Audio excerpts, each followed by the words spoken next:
날이 저물어 갈 때 빈들에서 걸을 때 그때가 하나님의 때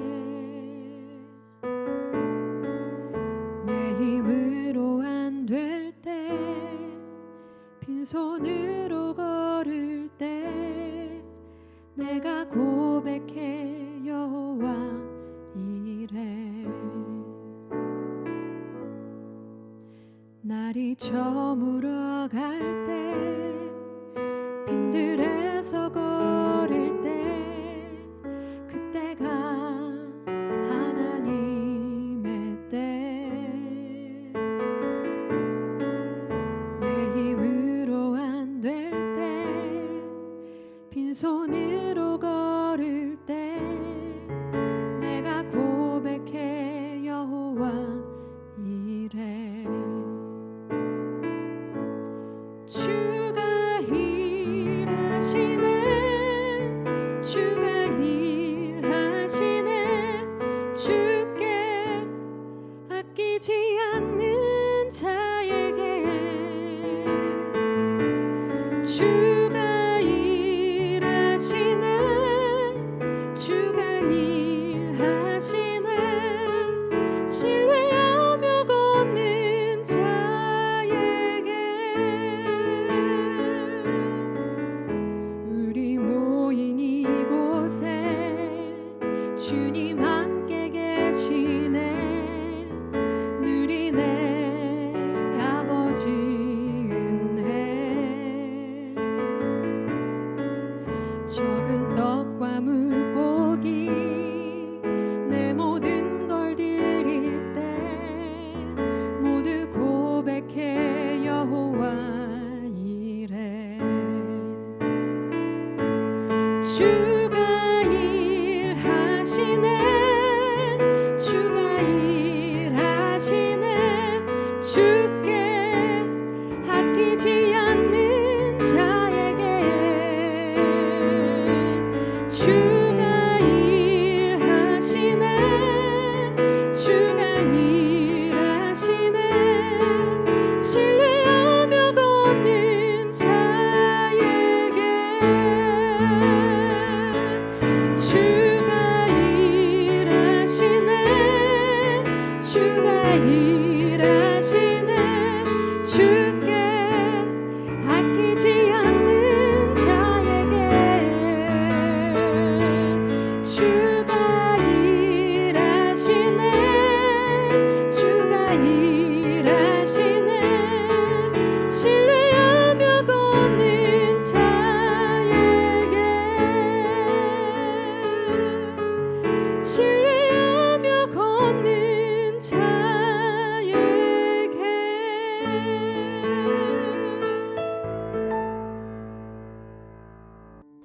오늘 주시는 말씀은 아모스 2장 1절에서 5절까지의 말씀입니다.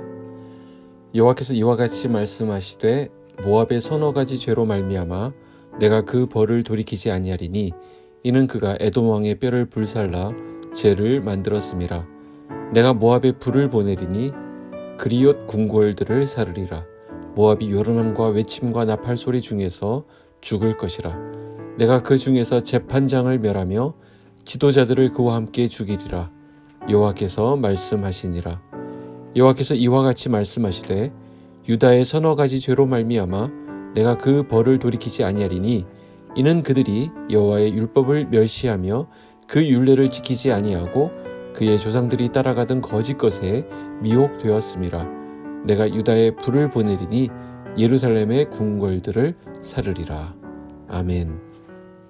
오늘 본문은 앞에 1장에서 기록된 가나안의 주변국들에 대한 심판 예언의 연속으로 오늘은 특별히 모압에 대한 심판 예언으로 시작되고 있습니다. 우리는 하나님께서 아모스 선지자를 통하여 주시는 열국을 향한 심판의 메시지를 통해 이방 나라들의 운명이 각 나라의 국력이나 그 왕의 능력이나 경제력 같은 것에 달려있지 않다는 것과 모든 역사는 하나님의 주권 아래 있다는 것을 확인하게 됩니다. 나라의 흥망성쇠가 하나님께 달려 있습니다. 이제까지 이스라엘 주변의 나라들이 하나님에 대한 두려움 없이 했던 행동들은 그들이 하나님을 몰랐기 때문이라고 핑계할 수 있을지도 모르겠습니다. 그러나 그것이 진정한 핑계가 될 수는 없습니다. 1절에 보시면 여호와께서 이와 같이 말씀하시되 모압의 서너 가지 죄로 말미암아 내가 그 벌을 돌이키지 아니하리니 이는 그가 에돔 왕의 뼈를 불살라 죄를 만들었음이라. 가나안 주변국에 대한 심판 예언과 동일한 형태로 모압의 심판 역시 그들의 서너 가지 죄로 말미암았다. 그리고 이에 대한 심판이 여호와 하나님의 말씀임을 분명히 밝히고 있습니다. 모압 심판의 구체적인 이유로 들고 있는 것이 이웃나라 에돔 왕의 뼈를 불살라 죄를 만들었다라고 얘기합니다. 무슨 말이냐면 모압은 에돔 왕의 묘를 파헤쳐서 유골을 꺼내어 그것을 태워 죄를 벽에 바르는 석회로 만들어 사용했던 것입니다. 아주 극악무도한 행동이죠. 이것이야말로 하나님의 심판을 불러오기에 충분한 이유가 되었다라는 것입니다. 그래서 뭐라고 말씀하십니까? 2절에 내가 모압에 불을 보내리니 그리옷 궁궐들을 사르리라. 모압이 요란함과 외침과 나팔 소리 중에서 죽을 것이라. 내가 그 중에서 재판장을 멸하며 지도자들을 그와 함께 죽이리라. 여호와께서 말씀하시니라.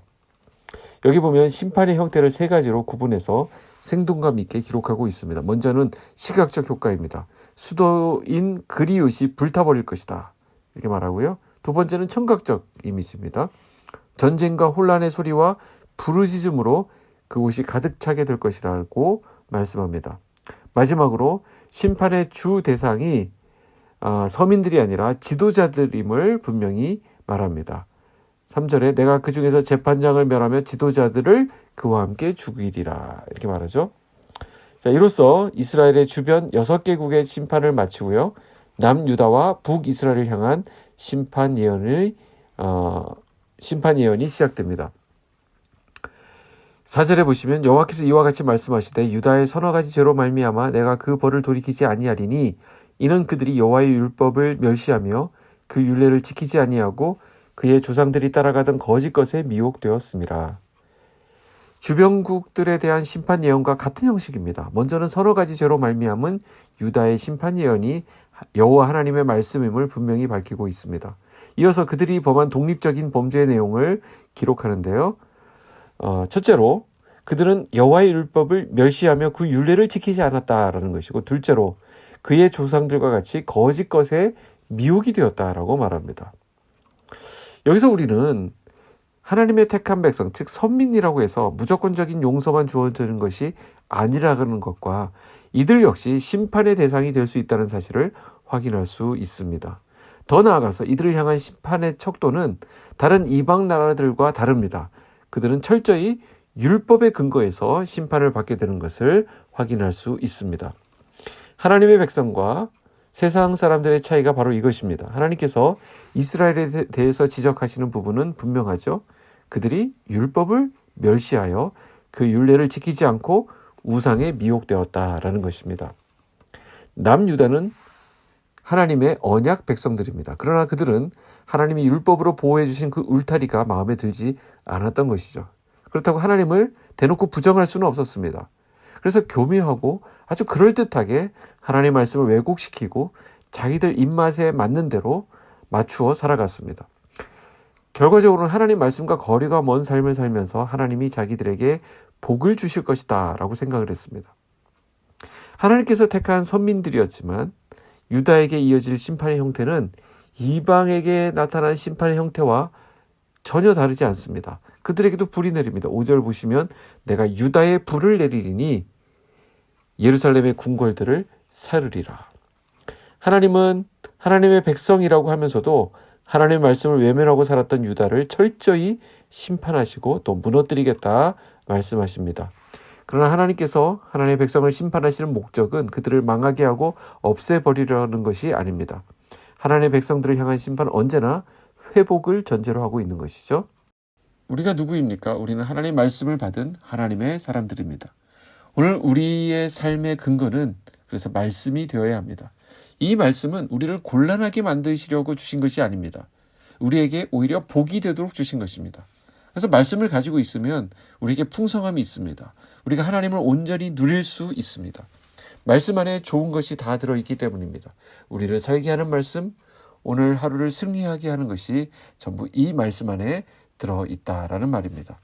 말씀으로 시작하고 말씀으로 마무리하는 오늘이 되시기를 축복합니다. 기도하겠습니다. 사랑의 하나님, 감사합니다. 우리를 하나님 말씀을 아는 거룩한 자녀로 삼아주시니 감사합니다. 이 말씀 안에 거할 때 주시겠다 하신 은혜와 축복을 구합니다. 말씀을 따라 진리 가운데 걸어가는 우리들이 되게 하여 주시옵소서. 세상은 말씀이 없어 바람에 나는 겨와 같이 요동하지만 우리는 말씀의 반석에 세워지는 복이 있음을 믿습니다. 좌로나 우로나 치우치지 않고 진리의 복된 길을 똑바로 걸어가는 주의 거룩한 백성의 삶을 살아가게 하여 주시옵소서. 하나님, 이 나라를 지키시고 우리에게 좋은 지도자를 세워주시고 안보, 경제, 이 나라의 도덕이 든든히 지켜지도록 하나님 오늘도 인도하여 주시옵소서. 예수님의 이름으로 기도하옵나이다. 아멘.